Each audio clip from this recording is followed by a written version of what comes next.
Julian Rulli, and this is our can crusher that me, Kenyon here, and Derek sitting over there made. This thing came a long way. Matter of fact, this was the original.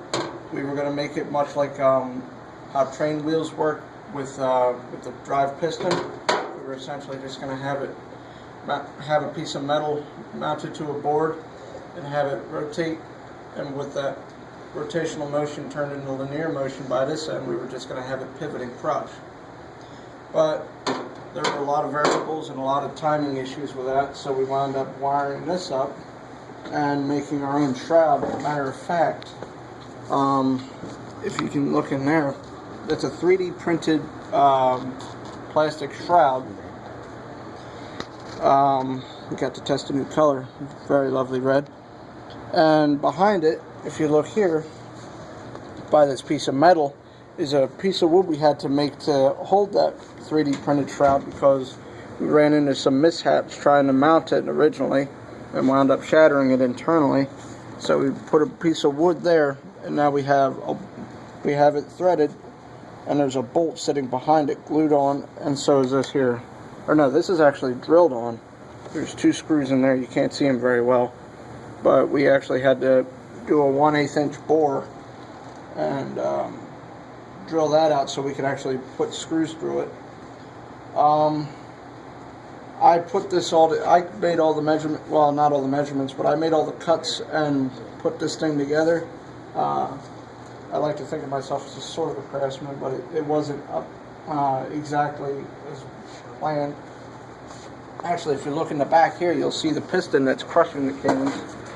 Right now we're running at 80 psi, which is 80 pounds per square inch of force,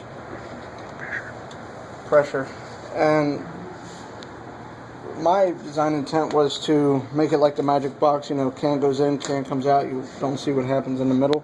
But over time we just realized it's easier to put the cuts in it, like here, as you can see. Makes the limit switches much easier to mount on and tinker with over time. We have the 2 lines from the air compressor back there running all the way into this section in here, where is our air pressure manifold, and there's a regulator and an air filter inside of that before it even gets to our box here. That line runs into here, which goes into this electronic DCV, which is a directional control valve.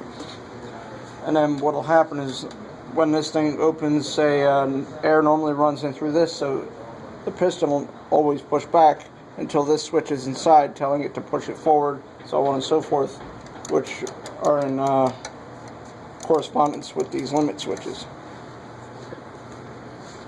All right, my name is Kenyon, and I'm basically the person who did all the wiring for it to actually function. So here we have two push buttons. This will be the start. This will be the stop. You probably can't really see the start because of this part. This will be the basically the stop. We have 2 limit switches. One that will make the cylinder extend out, and the second one will make it retract and push back. We have 2 relays which would energize basically the entire wiring.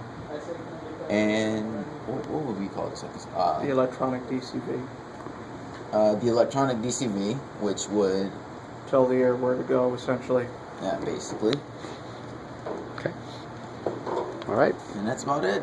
Yeah. Here's our.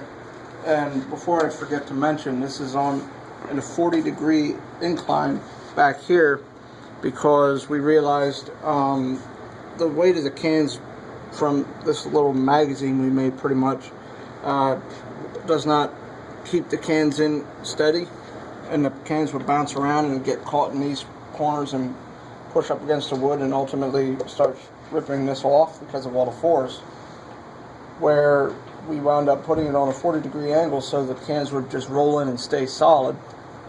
And you can't see it very well, but underneath this is 1.25 inches of wood that keeps this cut out here for the shroud to be able to extend without misdirection. Here, I'll demonstrate what it looks like with the shroud coming out. should come out right here. And because of that piece of wood we put in, the pressure inside of this crushing the can does not offset this shroud to miss that hole, which is very helpful because that was a large problem we were having. Matter of fact, you can see the wood still pretty beat up from when the shroud will push up against this instead of come out of this hole. All right.